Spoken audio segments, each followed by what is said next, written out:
యుద్ధం ప్రారంభానికి ముందు ఆకాశాన్ని తాకేలా వినిపించిన శంఖధ్వనులు, వాటి వెనుక ఉన్న గంభీరమైన అర్థాలను ఈ ఎపిసోడ్ వివరిస్తుంది. కురుక్షేత్ర యుద్ధభూమిలో కౌరవ సైన్యానికి పితామహుడైన భీష్ముడు అధిపతి. వృద్ధుడైన భీష్ముడు దుర్యోధనుడిలో ఉత్సాహం నింపడానికి తన శంఖాన్ని అత్యంత భీకరంగా పూరించాడు.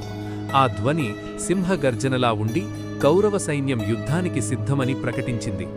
భీష్ముడి శంఖధ్వనికి సమాధానంగా అచ్యుతుడైన శ్రీకృష్ణుడు తన పాంచజన్యము అనే దివ్య శంఖాన్ని పూరించాడు. అర్జునుడు తన దేవదత్తమును, భీముడు తన పౌండ్రమును మ్రోగించారు. ధర్మరాజు తన అనంత విజయమును పూరించాడు. పాండవ పక్షాన వినిపించిన ఈ ధ్వనులు కౌరవుల గుండెల్లో వణుకు పుట్టించాయి. పాండవ సైన్యం వైపు నుండి వెలువడిన ఆ శంఖధ్వనులు భూమ్యాకాశాలను నింపేశాయి.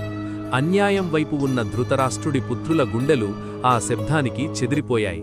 హృదయాని వ్యదారయత్ అంటే యుద్ధం మొదలవ్వకముందే ధర్మం యొక్క శక్తి శబ్దం రూపంలో అధర్మాన్ని భయపెట్టింది.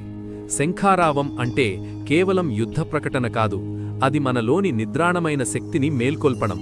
మనం కూడా ఏదైనా ఒక మంచి కార్యాన్ని ప్రారంభించే ముందు మనలోని ధైర్యాన్ని శంఖంలా పూరించాలి.